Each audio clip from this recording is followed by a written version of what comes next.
చాలామంది తిరుపతి వెళ్ళి దర్శనం అయితే చేసుకుంటారు. దర్శనం చేసుకున్న తర్వాత చాలామంది భక్తులు తమ యొక్క వెంట్రుకలు అనేవి సమర్పిస్తుంటారనమాట. ఆ సమర్పించిన వెంట్రుకలు ఏం చేస్తారో మనం ఈ వీడియోలో అయితే పూర్తిగా అయితే తెలుసుకుందాం. ఈ వీడియోని మీరు పూర్తిగా చూడండి, చాలా ఇంట్రెస్ట్గా ఉంటుంది.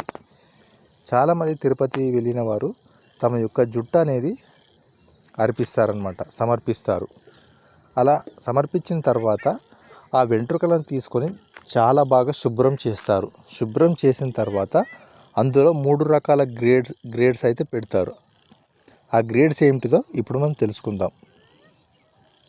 ముందున ఆ జుట్ల యొక్క అంటే ఏదైతే వెంట్రుకలు ఉంటాయో ఆ వెంట్రుకల యొక్క క్వాలిటీని చెక్ చేస్తారు. ఆ వెంట్రుకల క్వాలిటీని బట్టి లాంగ్, మీడియం, షార్ట్ ఈ విధంగా 3 భాగాలుగా విభజిస్తారనమాట. లాంగ్ అంటే లాంగ్ హెయిర్ ఏదైతే ఉంటుందో ఆ లాంగ్ హెయిర్ అంటే పొడవైన జుట్టును వేరు చేస్తారు. అదేవిధంగా తర్వాత మీడియం జుట్టును వేడి చేస్తారు. థర్డ్ది షార్ట్ జుట్టును వేరు చేస్తారు. ఈ విధంగా ఇవన్నీ కూడా టీటీడీ ఆధ్వర్యంలోనే జరుగుతున్నాయి అన్నమాట. ఎందుకంటే వాళ్ళ ఆధ్వర్యంలోనే ఇవంతా కూడా జరుగుతాయి అన్నమాట. ఈ క్వాలిటీ చెకప్ ఇదంతా సైజుని బట్టి విభజించడం అంతా కూడా ఈ టీటీడీ అయితే ఉంటుందో వారి సమక్షంలోనే జరుగుతుంది. తర్వాత ఈ ఏదైతే జుట్టు అయితే ఉంటుందో ఈ 3 రకాల జుట్టులు ఏవైతే ఉంటాయో ఆ వెంట్రుకలన్నీ కూడా అంతర్జాతీయం అంటే సెంట్రల్లో మొత్తం ఇంటర్నేషనల్లో వేలమైతే వేస్తారనమాట. మీకు ఒక డౌట్ అయితే రావచ్చు, అసలు ఈ వెంట్రుకలను తీసుకొని ఏం చేస్తారని మీకు ఒక డౌట్ అయితే రావచ్చు. ఇప్పుడు అంతా తెలుసుకునే ముందు ఫస్ట్ ఈ మ్యాటర్ అయితే మీరు తెలుసుకోండి. ఈ జుట్టు అనేది మెయిన్గా కొనే 3 కంపెనీలు ఉన్నాయన్నమాట. ఆ 3 కంపెనీలు కూడా మీకు ఆ కంపెనీ నేమ్ కూడా చెప్తాను, ఇక్కడ చూడవచ్చు. వెజ్ కంపెనీస్, అదేవిధంగా ఎయిర్ ఎక్స్టెన్షన్స్ బ్రాండ్ కంపెనీస్, అదేవిధంగా కాస్మెటిక్ ఇండస్ట్రియల్స్, ఈ 3 రకాల కంపెనీలు అయితే ఉంటాయన్నమాట. ఈ కంపెనీలన్నీ కూడా మన దేశంలో లేవు. ఇక్కడ మీరు గుర్తుంచుకోండి, ఈ 3 కంపెనీలు కూడా మన దేశంలో లేవు. అవి ఎక్కడున్నాయంటే చైనా, యూరప్, యుఎస్ఏ, ఇక్కడైతే ఉందన్నమాట ఆ 3 కంపెనీలు కూడా. ఇంకొక విషయం ఏంటంటే మీరు ఇక్కడ గుర్తుంచుకోండి, ఎందుకు అంత జుట్టుకు అంత డిమాండ్ ఎందుకు ఉందంటే మీరు ఇక్కడ చూసుకోవచ్చు. మెయిన్గా ఏంటంటే ఇది 100% న్యాచురల్ ఎయిర్ కాబట్టి, అదేవిధంగా ఎక్కువ బలంగా ఉంటుంది కాబట్టి, అదేవిధంగా మంచి క్వాలిటీ ఉంటుంది కాబట్టి అందుకే అంత డిమాండ్ అయితే ఉంటుంది అన్నమాట ఈ జుట్టు అనేది.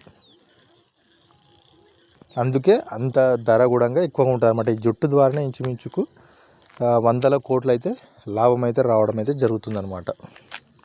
మళ్ళీ అంత వచ్చిన ఆదాయం అంతా కూడా ఈ వెంకటేశ్వర స్వామికి మాత్రమే వాడతారనమాట. ఎందుకంటే ఆ గుడికి సంబంధించిన ఏవైతే సేవా కార్యక్రమాలు ఉంటాయో వాటికి మాత్రమే యూస్ చేయడం అయితే జరుగుతుంది అంతా కూడా. మెయిన్గా ఏంటంటే ఇక్కడ మీరు చూసుకోవచ్చు, ఈ జుట్టు ద్వారా అంటే ఏదైతే వెంట్రుకల ద్వారానే ఆదాయం కాకుండా ఉండి ద్వారా వస్తుంది. అదేవిధంగా కొంతమంది భూముల ద్వారా కూడా, కొంతమంది భూములు కూడా దానం చేస్తారనమాట. కొంతమంది అయితే మొక్కులు కోరుకుంటే వారికి అయితే మంచిగా అయితే అది దాంతోపాటు భూములు కూడా దానం కూడా ఇస్తారనమాట కొంతమంది. ఈ డబ్బు అంతా కూడా వెంట్రుకలకు వచ్చే డబ్బు అంతా కూడా, వెంట్రుకలు కానీ ఉండిల నుంచి వచ్చే డబ్బు అంతా కూడా అన్నదానము, ఆసుపత్రులు, విద్యా సంస్థలు, గోశాలలు, ధర్మ కార్యక్రమాలు ఏవైతే ఉంటాయో వాటన్నిటికీ ఈ డబ్బు అనేది యూజ్ చేస్తారనమాట. ఇది ఎవరి వ్యక్తిగత డబ్బు అయితే కాదనమాట. అదంతా కూడా భక్తులకు, దేవాలయ మెయింటెనెన్స్కు మాత్రమే యూజ్ చేస్తారనమాట. ఇది మెయిన్గా ఏంటంటే భక్తులు జుట్టు ఇస్తారంటే మీరు ఇక్కడ చూసుకోవచ్చు, ఏదైతే అహంకారాన్ని త్యాగం చేసినట్టు కొంతమంది భావిస్తారు. అదేవిధంగా నాది అన్న భావం ఉండకూడదు అని కొంతమంది ఆ విధంగా ఇస్తారనమాట. కొంతమంది స్వామికి సంపూర్ణ సమర్పణ ఇవ్వడానికి కొంతమంది నిర్ణయించుకుంటారనమాట. ఇది డబ్బు కన్నా గొప్ప దానం అని కొంతమంది భావిస్తారనమాట. అందుకోసమే ఈ జుట్టు అయితే ఖచ్చితంగా, జుట్టు లేదా వెంట్రుకలు అయితే ఖచ్చితంగా అయితే ఇస్తారనమాట.